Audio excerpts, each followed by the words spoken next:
เวลามาถ่ายภาพในที่แสงน้อยๆเนี่ยเราชอบมีปัญหาว่าเราจะใช้ ISO เท่าไหร่ดีที่จะถ่ายภาพได้นะครับแล้วมันก็จะมีคำแนะนำนู่นนี่เยอะมากมายปวดหัวจำไม่ไหว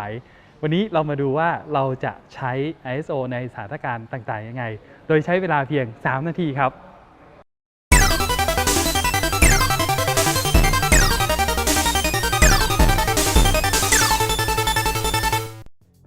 สิ่งแรกก็คือเรามาตั้งช่องรับแสงที่เราต้องการใช้นะครับอย่างสมมติว่าภาพนี้ผมต้องการใช้ f8 นะครับจากนั้นเนี่ยเราก็ตั้ง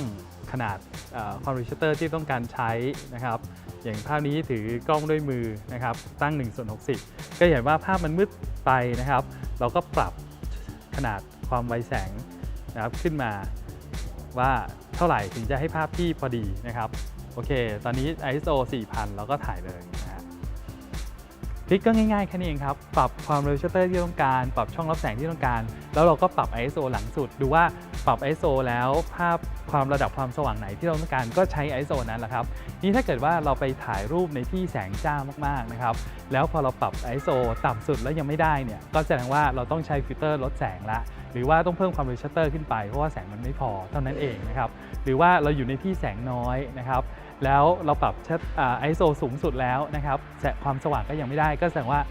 แสงมันไม่พอจริงๆแล้วอาจจะต้องลดความเร็วชัตเตอร์ลงเท่านั้นเองนะฮะอันนี้ก็เป็นทริคง่ายๆในการเลือก ISO ที่ต้องการใช้ส่วน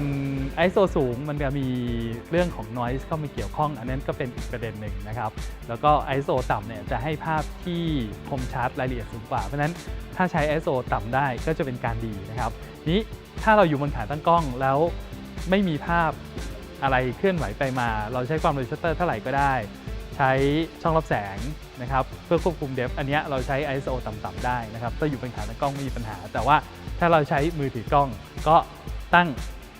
ช่องรับแสงตั้งความเร็วชัตเตอร์แล้วก็หา ISO ง่ายๆแค่นี้เองครับ